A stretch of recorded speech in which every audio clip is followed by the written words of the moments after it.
بسم الله الرحمن الرحيم سبح لله ما في السماوات وما في الأرض وهو العزيز الحكيم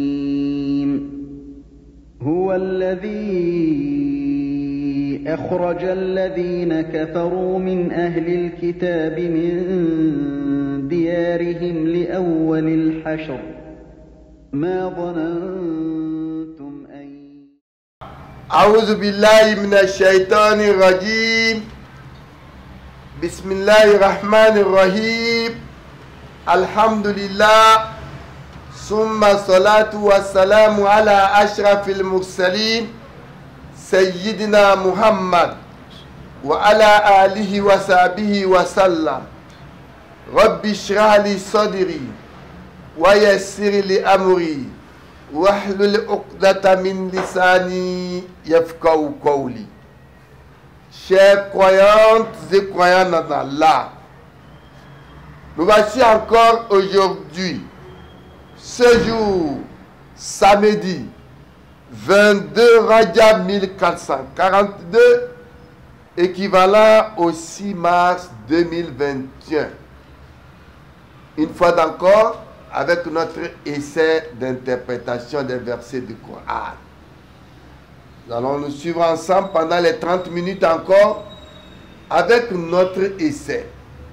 Le samedi passé, nous avons commenté le verset 55 à 59 où Allah subhanahu wa ta'ala parle toujours du comportement d'un négateur.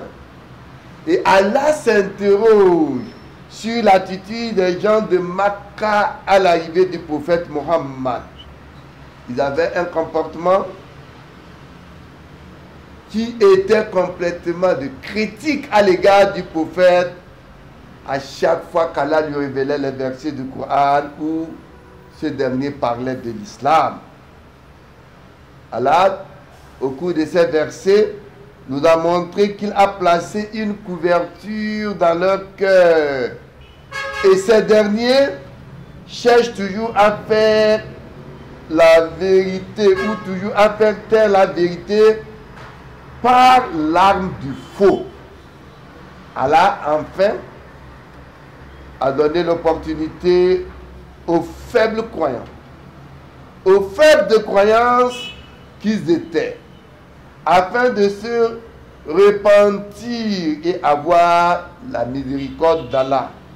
Mais, comme ils sont toujours poussés par l'égoïsme, ils tirent toujours la colère ou ce qui peut engendrer la punition d'Allah.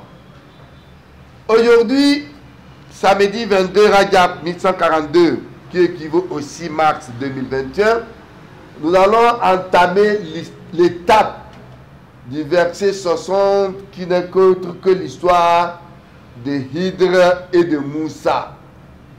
À l'introduction de ce chapitre, Surat al-Kaf, nous avons dit que Allah fait montrer les preuves de la connaissance.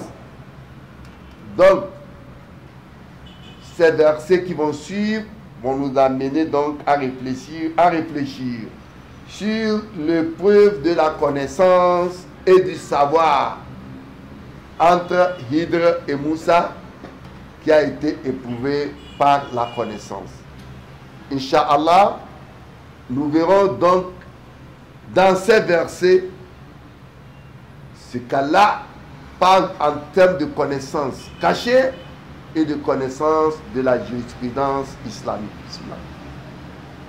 أعوذ بالله من الشيطان الرجيم بسم الله الرحمن الرحيم وإذ قال موسى لفتاه لا أبرح حتى أبلغ مجمع البحرين أو أمضي حقبا فلما بلغا مجمع بينهما نسيا حوتهما فاتخذ سبيله في البحر سربا فلما جاوزا قال لفتاه آتنا غداءنا لقد لقينا من سفرنا هذا نصبا قال أرأيت إذ أوينا إلى الصخرة فإني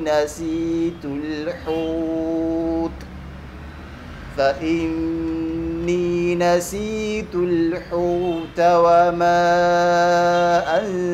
أنسانيه إلا الشيطان أن أذكره واتخذ سبيله في البحر سربا قال ذلك ما كنا نبغ فارتدا على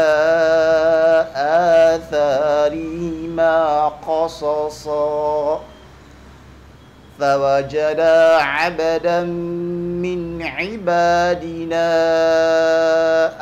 آتيناه رحمة من عندنا وعلمناه من لدنا علما. نعم. بسم الله الرحمن الرحيم. وإذ قال موسى لفتاه لا أبرح حتى أبلغ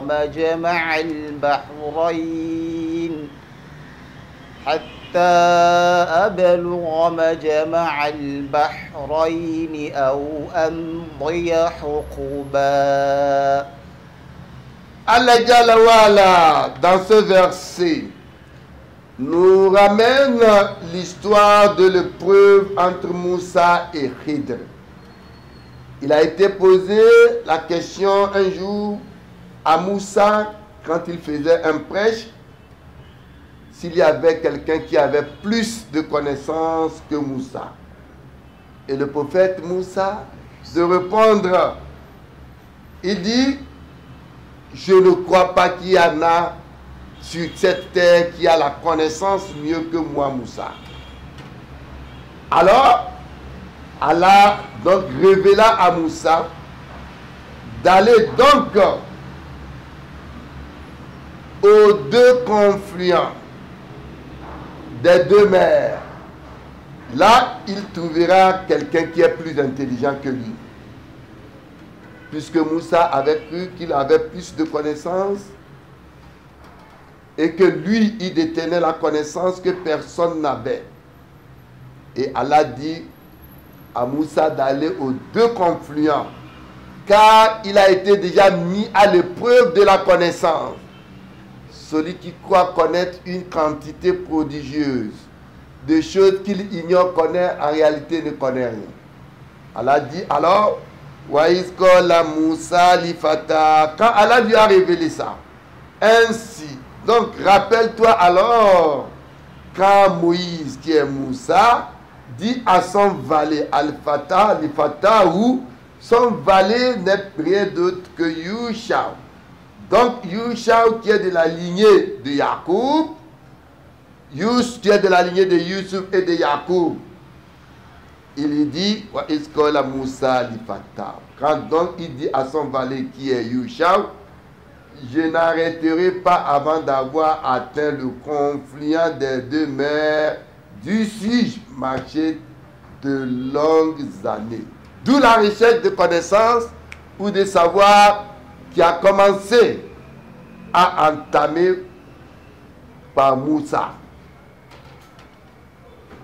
L'événement se serait donc produit en Afrique orientale quand Moussa, ou Moïse si vous voulez, devrait se diriger vers le Soudan où le confluent des deux mers se trouve. Où se trouve le confluent des deux mers, on peut dire,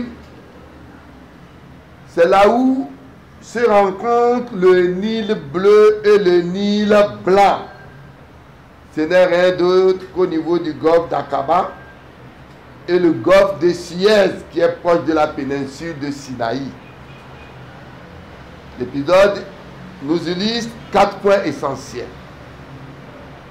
Moïse a pris la sagesse de l'Égypte, même si cette sagesse n'embrasse pas toutes choses comme les connaissances de nos jours. Aujourd'hui, le monde évolue, nous sommes à l'heure de la science et de la technologie. Donc, dans la science des arts, Moïse n'avait pas toutes les connaissances. Il n'avait pas aussi la connaissance de la littérature, etc. Même la connaissance divine, malgré qu'il a été un envoyé de Dieu. Sa connaissance n'était parfaite de telle sorte qu'il ne devait pas recevoir de plus. Donc cela nous montre que la connaissance des anges est souvent limitée.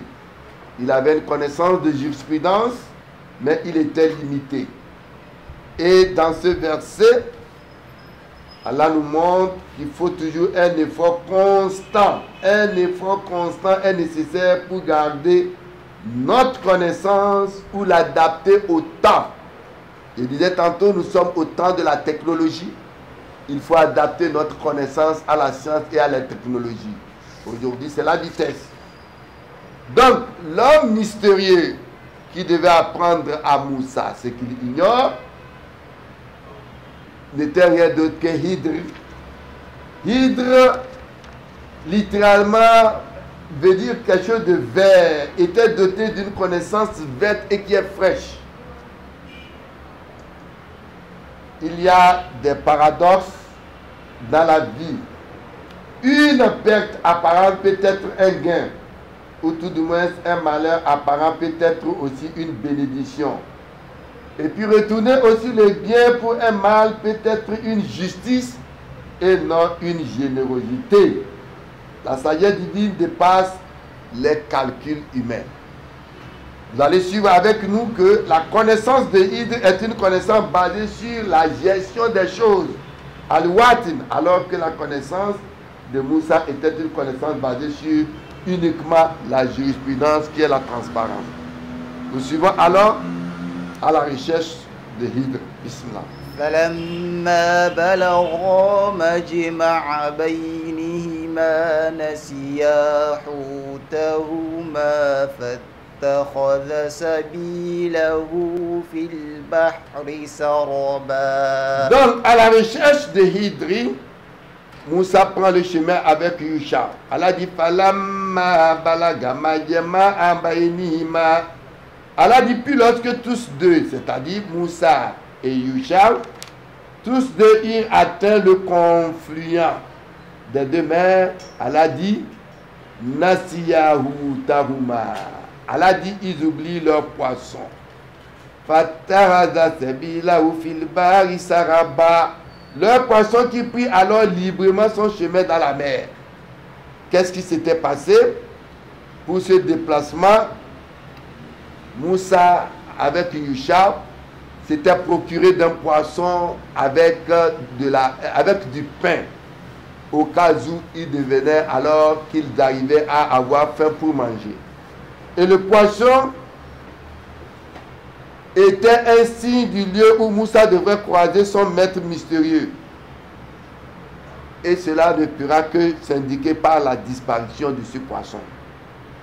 Donc, ce poisson qui était mangé à moitié, Allah dit, le poisson devient donc l'emblème du fruit de la connaissance laïque, qui s'est émergé à une connaissance divine à tel point que l'intelligence humaine est prête à la jonction des deux.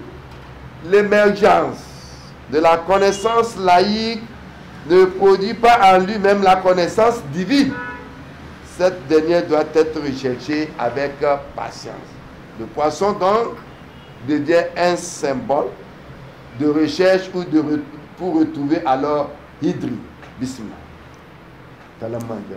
فلما جاوزا قال لفتاه آتنا غداءنا لقد لقينا من سفرنا هذا نصبا. Allah Jalla wa Ala, il nous dit Falamma jawaza qala li fatahu atina gadaana laqad lakina min safarina hadha nasaba. Rappelez-vous encore une fois que Moussa était à la recherche de Hydre pour apprendre de lui ce qu'il ne connaît pas. Mais le poisson qui était dans le cage était déjà mangé à moitié avec du pain. Mais ce poisson devait être un symbole du lieu des deux confluents où Hydre devait retrouver Moussa. Allah dit, puis lorsque les deux eurent dépassé cet endroit, il dit à son valet, c'est-à-dire Moussa dit à Yusha, apporte-nous notre déjeuner, nous avons rencontré de la fatigue dans notre présent voyage. Puisqu'ils étaient en voyage à la recherche de Hydre, à la jonction aux deux confluents, au confluent de la mer. Moïse a oublié le poisson et son attendant qui est Yusha, qui a vu le poisson sortir de la cage en ce temps au moment où il dormait. Il est sorti malgré que c'était un poisson mangé à moitié. Allah a insoufflé l'âme au poisson et le poisson était encore devenu vivant et Allah a insoufflé au poisson. Le poisson est rentré donc dans la mer et Yusha avait vu le poisson se déplacer avec étonnement. Mais il a oublié de tenir informé Moussa. Malgré la fête qu'il les a rencontrés, ils sont toujours à la quête de la recherche du savoir. Or, avant d'avoir cette reconnaissance, avant de connaître, ils doivent donc éventuellement croiser Hydre. Bismillah. قال أرأيت إذ أوينا إلى الصخرة فإني نسيت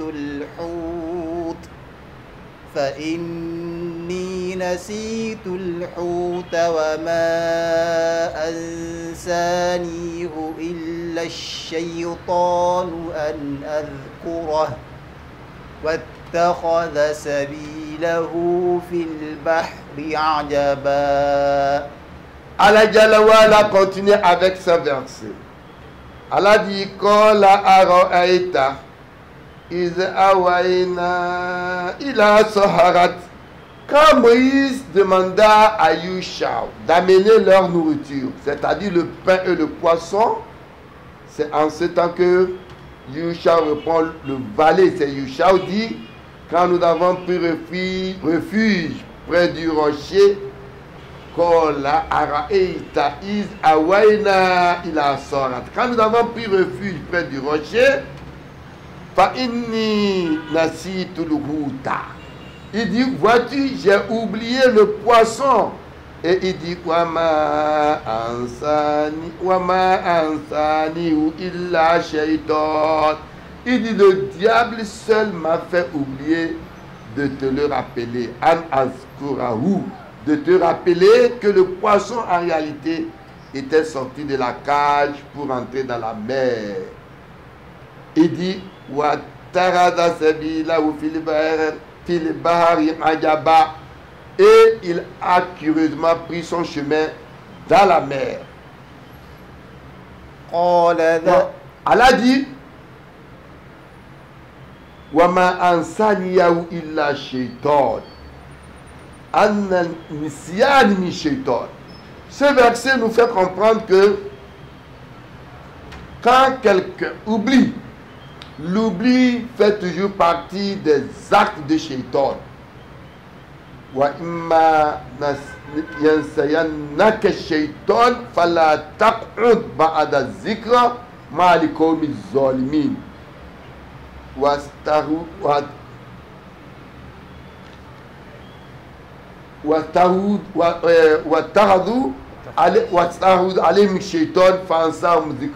Donc, le fait de voir le poisson déjà mangé à moitié, nager et oublié de dire à Moussa cela est un cet oubli n'est pas un oubli gratuit de sa part, mais une négligence. Mais cette négligence n'est encouragée que par Shaitan. قال ذلك ما كنا نبغ فارتدا على آثارهما قصصا. C'est ainsi que Moïse dit Moïse dit en ce temps Ma kunna nabghi, ma kunna nabghi. Voilà ce que nous cherchons. Ma kunna nabghi. C'est ce que nous cherchons. Car comme nous l'avons déjà dit tantôt, le poisson était déjà un symbole, une preuve de rencontre de Moïse avec Hidr. Ma kunna nabghi fartadda ala asarihima qasasa. Puis ils retournèrent sur leurs pas suivant leur trace. C'est-à-dire, ils doivent retrouver exactement le lieu, l'endroit où le poisson a pris fuite, où le poisson plutôt est rentré dans la mer, et que c'était à cet endroit-là qu'il devait croiser Hidr. فوجد عبدا من عبادنا آتيناه رحمة من عندنا. Allah Jalla wa Ala, il nous dit Fawajada abada min ibadina, dans leur chemin de retour, exactement puisqu'ils retournaient avec leur pas, arrivés à cet endroit où le poisson a nagé, est sorti de la cage pour entrer dans la mer. C'est en ce temps qu'ils trouvèrent l'un de nos serviteurs. Allah a parlé ici Fawajada abdan min ibadina. Ils ont croisé un de nos serviteurs. Atainahu rahmatan min indina. Un de nos serviteurs, puis Allah dit, ils ont croisé un de nos, à qui ce serviteur-là, à qui nous avons donné une grâce de notre part. C'est-à-dire, Allah lui a donné une grâce. Il a eu une grâce de la part d'Allah. Allah dit wa allamnahu min ladunna ilman. Et Allah dit qu'il a enseigné une science émanante de lui. Kul rabbi zidni ilman. C'est pourquoi le musulman, il sait que la connaissance c'est pour Allah. Il demande toujours à Allah de lui donner la connaissance. Wa allamaka ma lam takun ta'lam. C'est Allah qui va t'enseigner ce que tu ne connais pas. Cela fait partie de la grâce d'Allah. Ce serviteur Hidr, à cet endroit où le poisson a pris refuge dans la cage, Allah lui a donné deux dons. La première, c'est que la bénédiction de sa propre présence. Il avait une connaissance de sa propre présence et de soi-même. La première est donc il a été doté d'un mystère profond, un mystère profond des événements aussi bien que le futur. Le second, c'est qu'il lui permet d'interpréter le sens profond et le mystère des événements. Moussa, quand il a croisé donc Hidr à cet endroit, qu'est-ce qu'il a dit premièrement en le voyant? Hidr lui cherchait. D'abord, Hidr cachait son visage à Moussa. Et Moussa dit Assalamu alaikum. Et de Hidr de répondre Wa alaikum salam. Wahal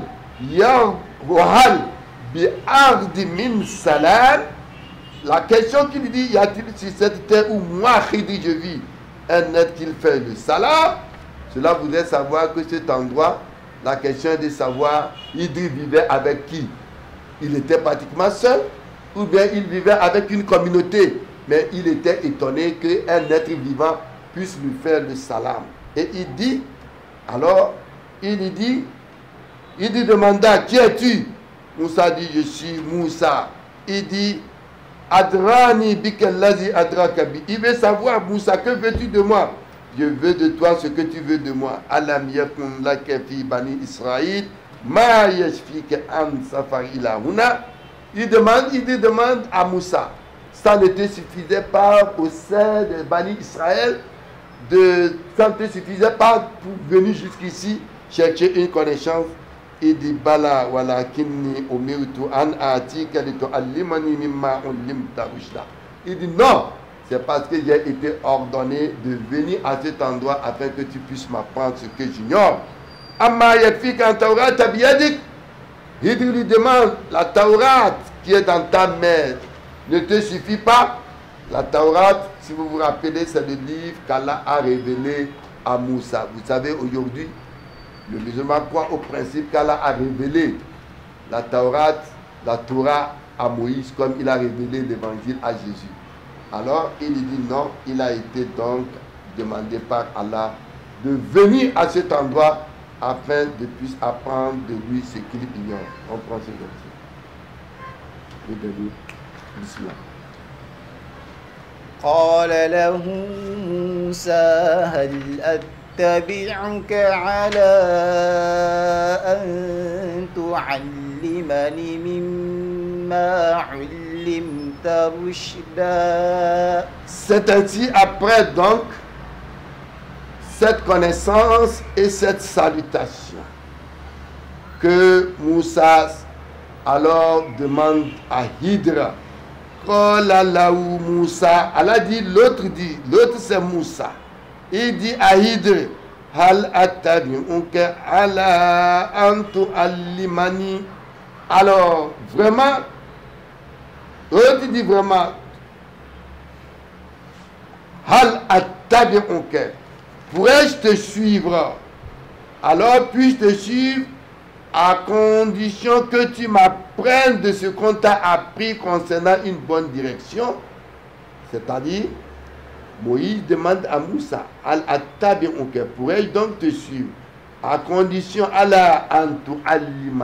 condition que tu m'apprennes mimma ulimta rushda, que tu m'apprennes de ce qu'on t'a appris concernant une bonne direction, parce que Moïse avait la connaissance que nous avons dit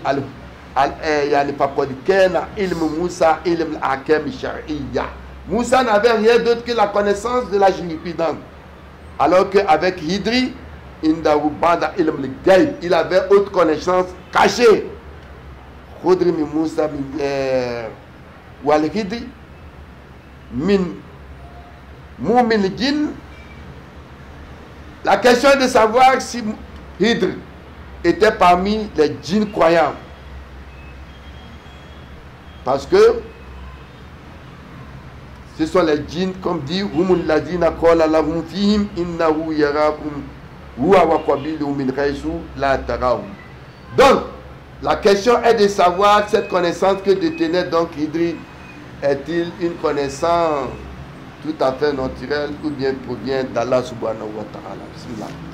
قال إنك لن تستطيع معي صبرا. Donc Idri lui dit alors, d'autres lui disent vraiment tu ne pourras jamais être patient avec moi. Parce que la connaissance qu'avait Hidri était différente de celle de Moussa. Et Moussa ne pourra pas être patient. Moïse ne pourra pas comprendre. Et cela fera de Moïse un être impatient. La grande connaissance spirituelle semble paradoxe. Elle semble paradoxale à ceux qui n'ont pas la clé. Ils n'ont pas la clé de cela.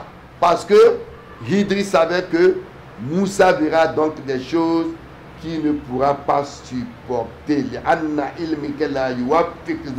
Parce que la connaissance que détenait Moussa ne pourrait pas supporter ce qu'il verra.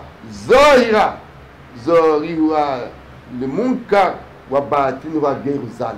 Donc quand il verra l'apparence de ce que Moussa Hidri va lui faire connaître en connaissance, son intelligence ne pourra pas le supporter. Voilà sur ce verset 67, si peut-être Allah, que nous allons arrêter le tafsir de ce jour et nous allons continuer, si plaît à Dieu, avec les versets qui suivront la discussion entre Hidr et Moussa. Wallahu a'lam. Ce que nous avons pu dire de bien provient d'Allah. Les manquements sont nos imperfections. Qu'Allah nous fasse connaître sa science religieuse. Wassalamu alaikum wa rahmatullahi wa barakatuh.